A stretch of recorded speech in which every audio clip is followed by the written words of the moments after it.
Hi, and thank you for this really great question. So in this question, I am to simplify a complex rational expression. You can see that here I have the rational of 8 over x plus h all squared.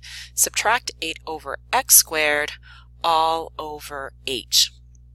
So the first thing that I like to do is, I don't like this divided by h. I want to rewrite that. So how I do that is I like to take that out.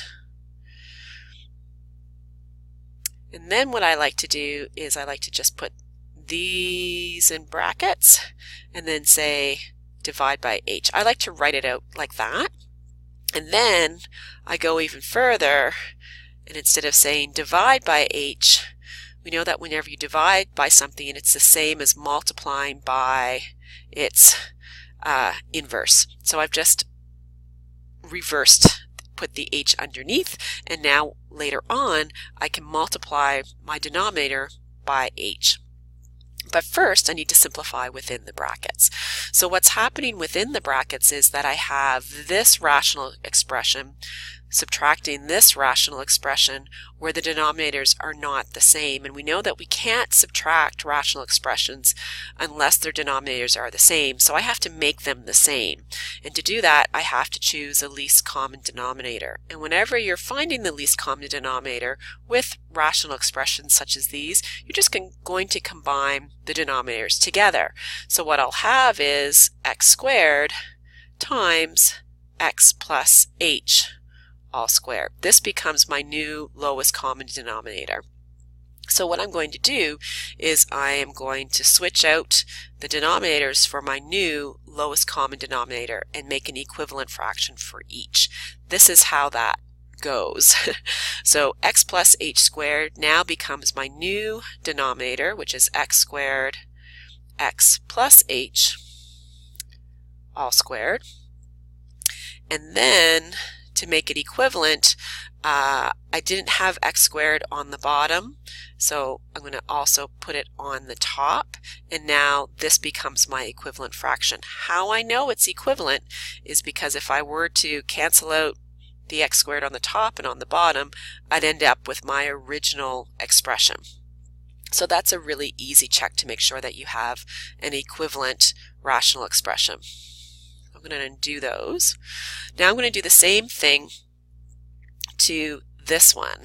I'm going to put 8 all over x squared x plus h all squared, and in this case it's the x plus h all squared that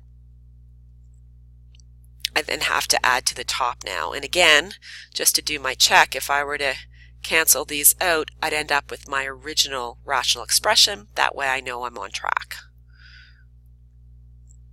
And these are still all within brackets, times 1 over h.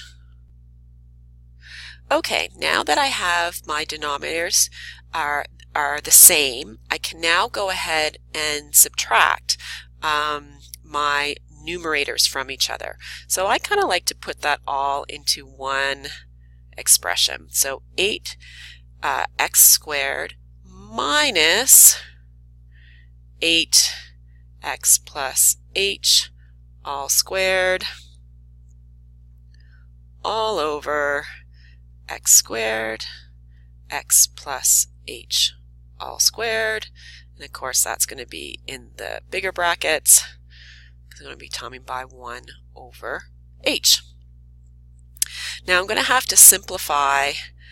Before I can subtract this, I have to simplify what's going on here. So I'm going to do that. I'm going to take this out for a minute. And I'm just going to do some stuff up here. I have to take 8 and I have to multiply it by what x plus h all squared is. So first of all, let's expand this out.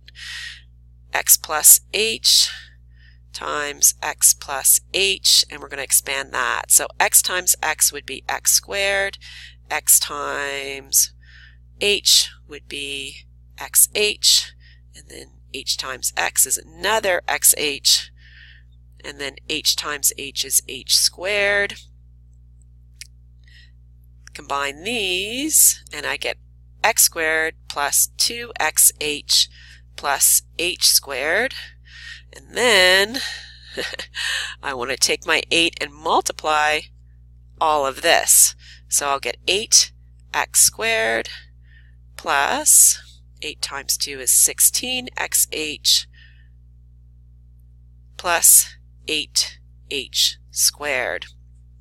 That is what this is here.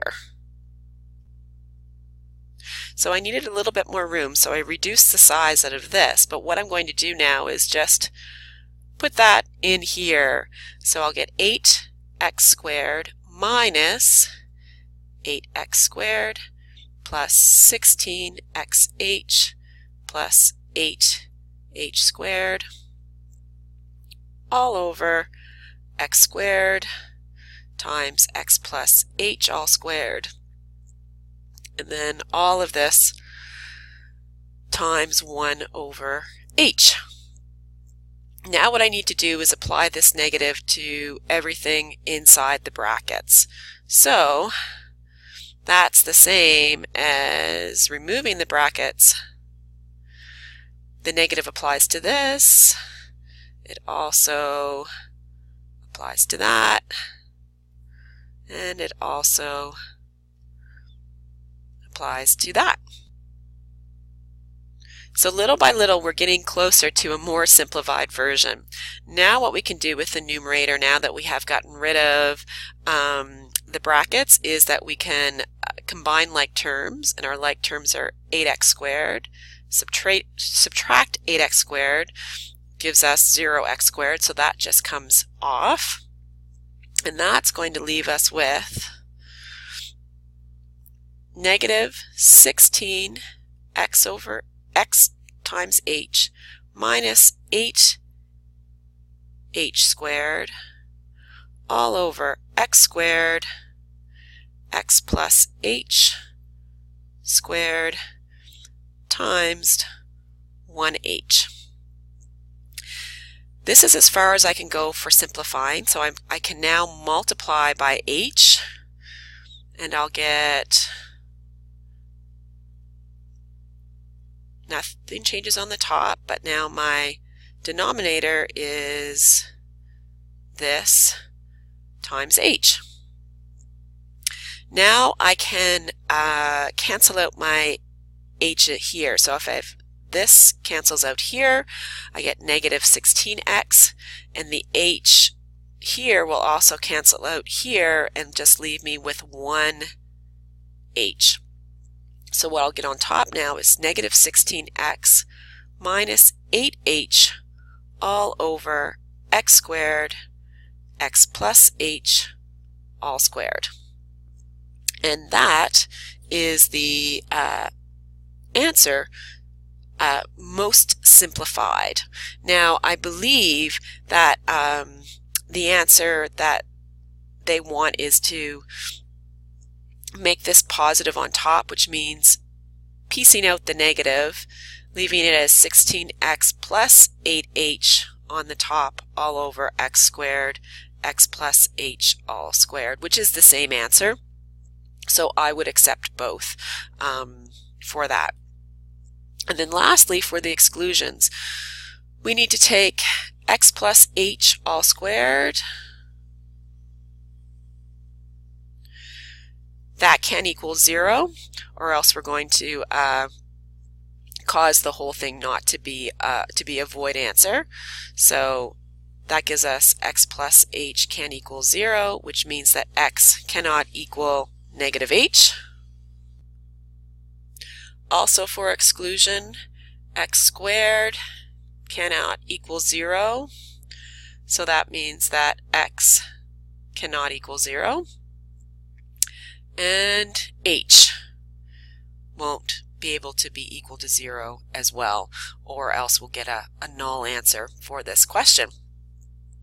I hope this helps. It's one of the more complex ones that we will see. You won't have one as hard as this on the test, I promise, but it is a good exercise to go through to understand how they got the answer. So thank you so much, and I hope that I helped.